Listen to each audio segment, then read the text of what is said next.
Right after World War II, Seiko discovered something quite significant. Their watches simply weren't any good. They kept breaking and weren't accurate at all. So what did they do to fix this? They made two factories compete against each other. Bro, grab some popcorn because I'm gonna tell you this story. It's a really cool story.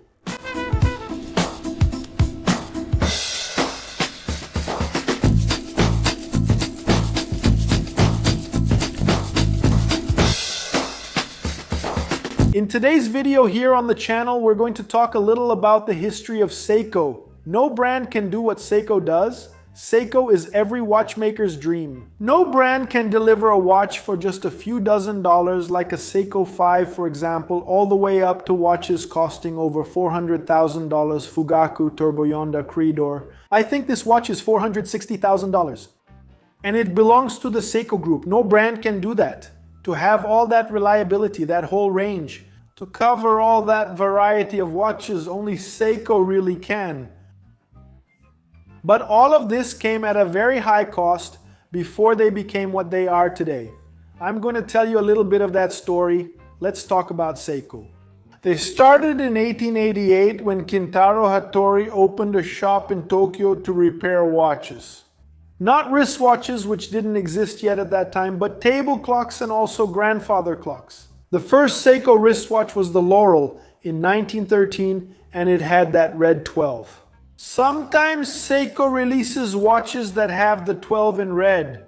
It's a tribute to the Laurel from 1913. Seiko's history starts to develop with the Laurel, but it faces a setback, some conflicts in the Pacific.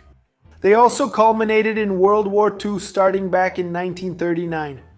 This conflict was decisive for Seiko. They had to completely reinvent themselves. They knew, Kintaro Hattori knew that his factory was going to be bombed. After all, they were right there in Tokyo. And Tokyo, with the increased range of American bombers, they knew it was only a matter of days, just a matter of time before Tokyo was bombed by the Americans. And that's exactly what happened. The Tokyo factory was completely destroyed. But before that, Seiko wanted to take a step and prepare for it. There was a former employee of Hattori who went to a city called Nagano near Tokyo, a relatively short distance from Tokyo. And he started making watches. So what did Seiko do? They went to him and asked if they could make watches together.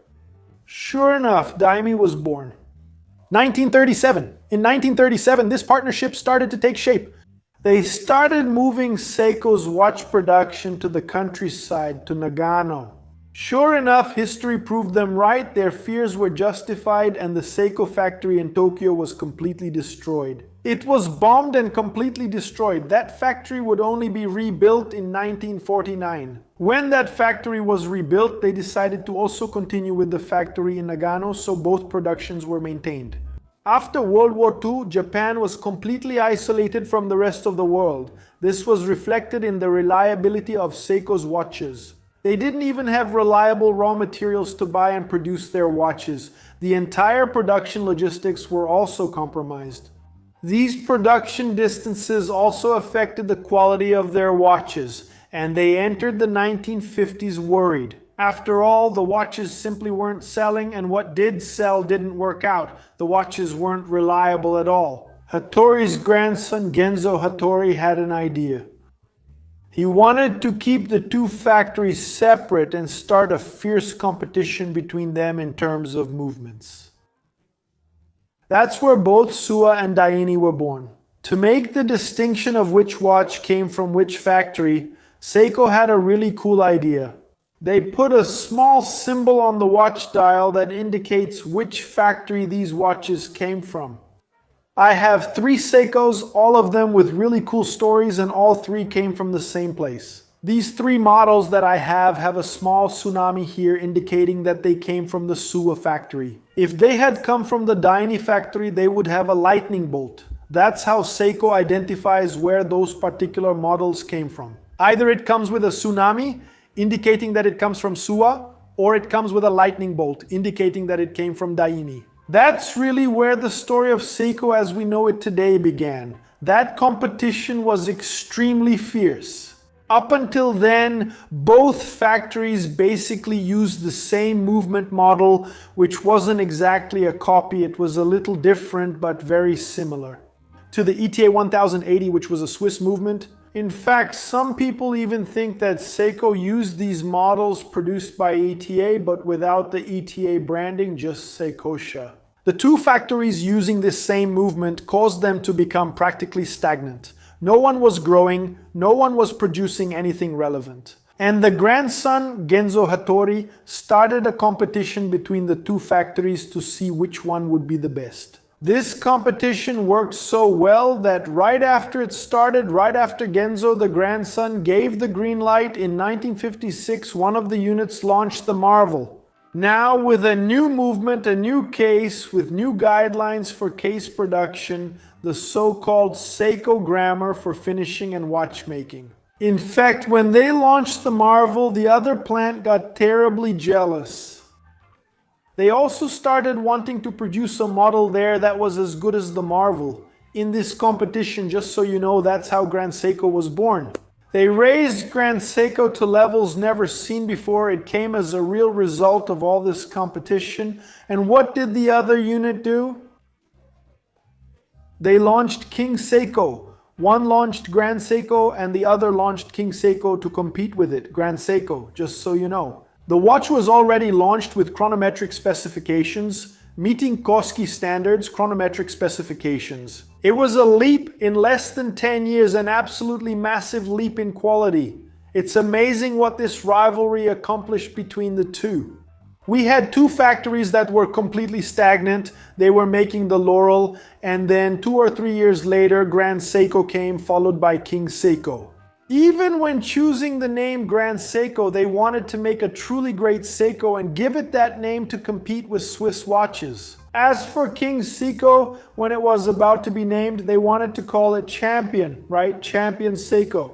Then they thought, no, the name Champion competes too much with the name Grand, so let's keep it as King Seiko. And so they didn't use the name Champion. So, most of the watches there, between the 1950s and the 1970s, have an indicator of which plant they came from, either a tsunami or a lightning bolt, indicating which units they came from. All this competition was the core reason for Seiko to become what it is today. So much so that in the early 1950s, a factory that was practically stagnant, almost bankrupt in just 19 years, by 1969 they launched the Astron, which was the first quartz watch sold in the world. Seiko is what it is today because of the rivalry between two factories. One factory in Nagano and one factory in Tokyo. Cool story, right? If you have a Seiko from that time, what symbol does it have? Go take a look, post it on your Instagram and tag us, and we'll repost some of them on our Instagram. Especially if it's from the Daini factory, since I don't have any. None with a little lightning bolt. I only have ones with the tsunami, which means this little guy here came from the Suwa factory. I have 3 Seikos. This one came from my dear friend Edgar, you know, the big shot director at Record. But my H558 Schwarzenegger's watch, he wore it in several of his movies from the 80s. In fact, I was watching The Running Man on Netflix.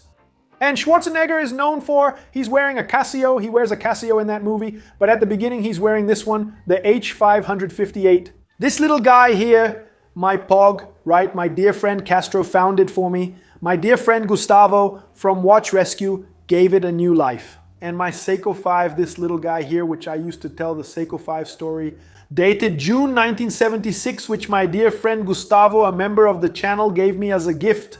I have a deep affection for all of them. I use each of these 3 watches here with a lot of love. Did you like this story? Did you know about this rivalry, huh? Seiko is only what it is because of this rivalry. You thought it was literal, right? That the guys actually fought, right? That they got into a brawl, right? Ah, no. I really hope you enjoyed this video. May our God bless you always and more. And of course, we'll see each other again soon. Where? In our next video. Bye-bye.